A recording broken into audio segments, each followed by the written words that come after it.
Next on the list, we've got Katlyn Chookagian against Amanda Ribas. Now, this one's interesting because, look, Chookagian, she's going to be a tough nut to crack for Ribas here. Ribas, she's extremely good. She's quite young.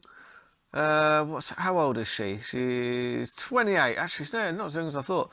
But yeah, Chookagian's 33. So Chookagian's been around a little bit longer. Amanda Ribas, you kind of remember her. She submitted Paige Van Zandt, and she actually did a really good job against Mackenzie Dern. Mackenzie Dern, we all know how good Mackenzie Dern is. Amanda Ribas was able to just kind of control Mackenzie Dern on the ground and get the win, and that's a really, really impressive win when you look at it now.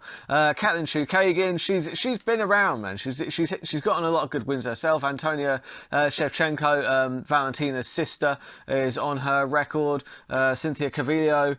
Chookagian, she's just one of those fighters who's just really good all round. There aren't really any glaring weaknesses, and she's actually quite good at she's very good at just keeping the distance and making sure she's outworking her opponents and getting the decision. She's got like 14 decisions. Out of 17 wins, 14 decisions. So she knows how to win. She knows how to get the nod, which is a very good skill to have. I did say last week that, I wouldn't be, because it was on the CMA podcast, shout out CMA podcast, Dave Keane, great podcast. I did a breakdown of UFC 274 with him before the fact. I was saying that this about Carla Esparza, that she's just one of those fighters that knows how to win. It might be decisions, they might not be the most exciting fights, but they know how to win. They know how to make sure that the judges see it their way. And, Carla and Chookagian is another one that she's just very good at doing that.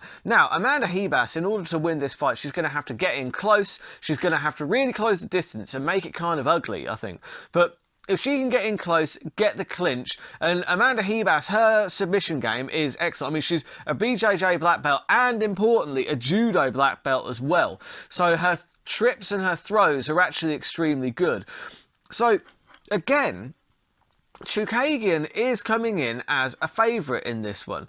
Currently, at the time of filming, Chookagian's 1.57, Amanda Ribas 2.38. So I'm going with Amanda Ribas to win this one. The odds on the submission aren't up yet, but I would go with Amanda Ribas by submission. I might do a short clip later if Sky Bet they will put the submission odds up. I don't know what they'll be. I don't think you'll get more than 4-1 on the submission. If you get better than 4-1 on the Amanda Ribas submission, I would say take that bet, because Amanda Ribas, she's extremely, like I said, it all depends on whether Amanda Ribas can close the distance. If she's unable to close the distance, Katlyn Chookagian is going to cruise to another decision here. But for me, I live in hope. I'm rolling the dice on Amanda Ribas to close that distance, and just mix it up with some nasty striking from the inside, and just find those trips, find the throws, and once on the ground, I think Amanda Ribas can cause some real problems because she's very, very high level. So that'll be interesting to see.